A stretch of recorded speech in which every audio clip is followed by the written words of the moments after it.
Home Sweet Home by Sanvy Kulkarni. I was nervous out of my wits.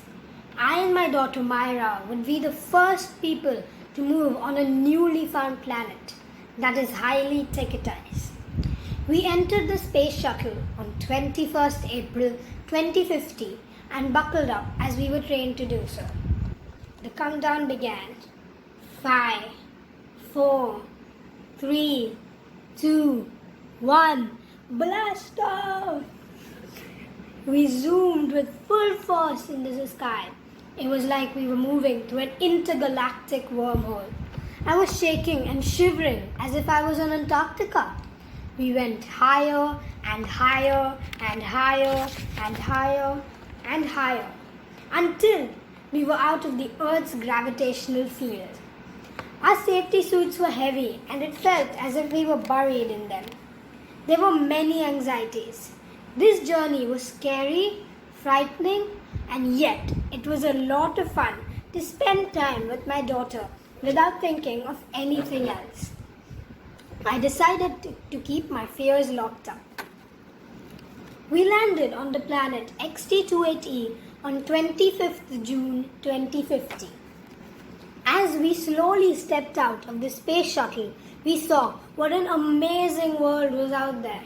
The planet, as our Earthlings had said, was full of the latest technology, even the ones that were yet to reach Earth.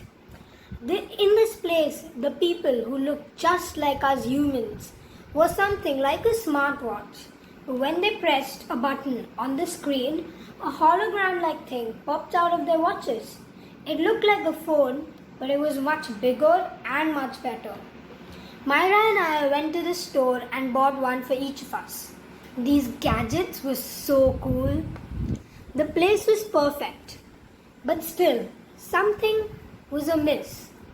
I figured out that everything there was artificially created. There was no sun as such. It was just a white star, far away. We missed the warmth of the sun. And there was no rain, and all the plants and trees were made to grow artificially. Well, nothing there. It was natural. It was nice for the first few days. The one thing that was absolutely ravishing was the night sky, which looked like a blanket of bright, shiny stars. The stars were diamonds. But after that, it felt like I needed to return home. Everything was neat, sanitized, but we both missed nature. We had made up our minds to return whenever it could be possible, but until then, I began to write down all the earthly experiences that we took for granted. I described in detail the mountains, rivers, seasons, and suddenly it felt so full of life. Myra began to share these experiences with her newly found friends. She began to illustrate my work. The scientists, who were called creators, got in touch with us to make replicas of farms. We began to actively help them to make this place feel more homely.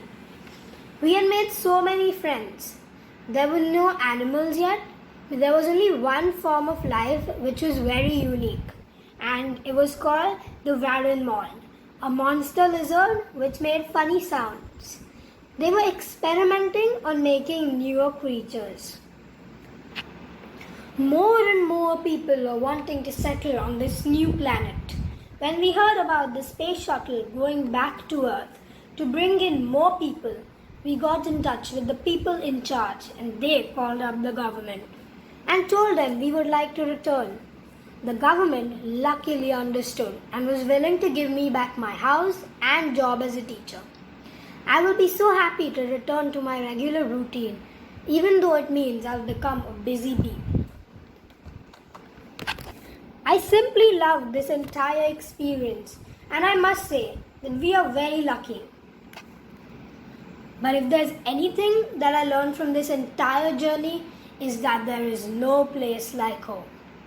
On the 6th of July 2050, Myra and I boarded the space shuttle once again to return to our home sweet home. We've had a heart full of gratitude and a bag full of unique experiences. Thank you.